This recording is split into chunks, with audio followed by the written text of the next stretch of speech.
जय माता दी दोस्तों आज नवरात्रि के 9वें दिन की कथा में सुनेंगे माँ सिद्धदात्री की कथा।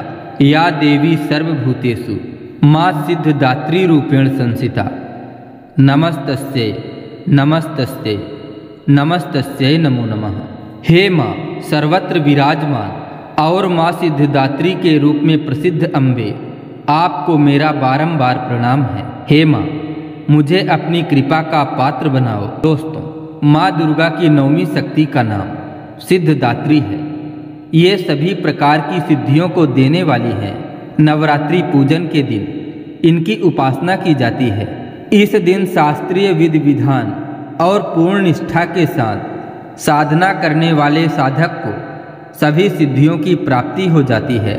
सृष्टि में कुछ भी उनके लिए आगम्य नहीं रह जाता है। ब्रह्मांड पर पूर्ण विजय प्राप्त करने की सामर्थ्य उसमें आ जाती है। मार्कंडेय पुराण के अनुसार अणिमा, महिमा, गरिमा, लघुमा, प्राप्ति, प्राकम्य, ईशित्व और वसित्व ये 8 सिद्धियां होती हैं। ब्रह्मवैवर्त पुराण के श्री कृष्ण जन्मखंड में यह संख्या 18 बताई गई है।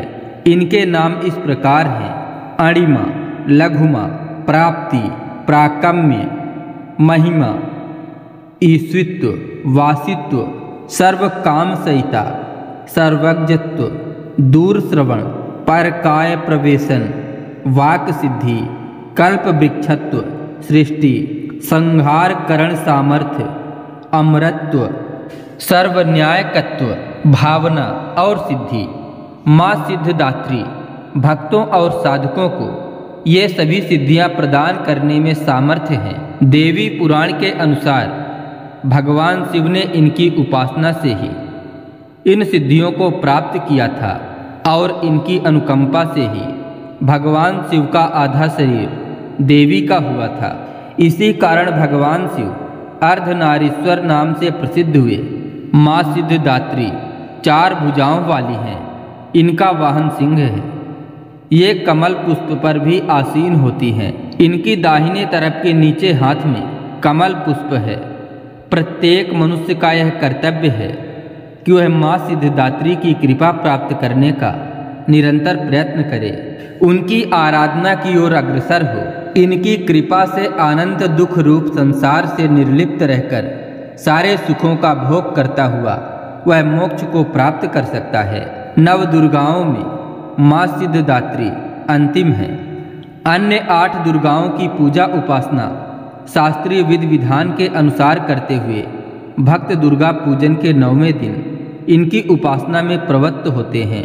इन सिद्धदात्री माँ की उपासना पूर्ण कर लेने के बाद भक्तों और साधकों को लौकिक परलौकिक सभी प्रकार की कामनाओं की पूर्ति हो जाती है। सिद्धदात्री माँ के कृपा पात्र भक्त के भीतर कोई ऐसी कामना शेष बचती ही नहीं है जिसे वह पूर्ण करना चाहे।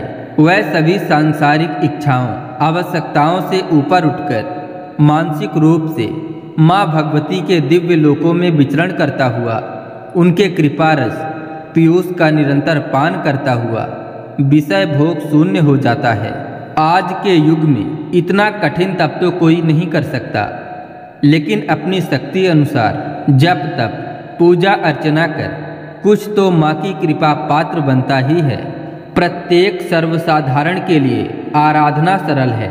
माँ जगदम्बे की कृपा पाने के लिए नवरात्रि में 9वीं के दिन माता का पूजन करना चाहिए। दुर्गा नवमी पर भक्त सिद्धदात्री को नारियल, खीर, पुआ और पंचामृत का भोग लगाते हैं। इस दिन भक्त कन्या भोज या कन्या पूजन भी करते हैं और देवी को प्रसाद के रूप में हलवा पूड़ी चढ़ाते हैं। दोस्तों, आशा करते हैं नवरात्रि से जुड़ी यह 9वीं कथा भी आपको पसंद आई होगी। इसी तरह की और भी कथा कहानियों को सुनने के लिए चैनल को सब्सक्राइब करके बेल आइकन जरूर दबा दें और जाते जाते एक लाइक करके कमेंट में लिखें जय माता दी, जय माँ दुर्गे, जय माँ सिद्धिदात्री।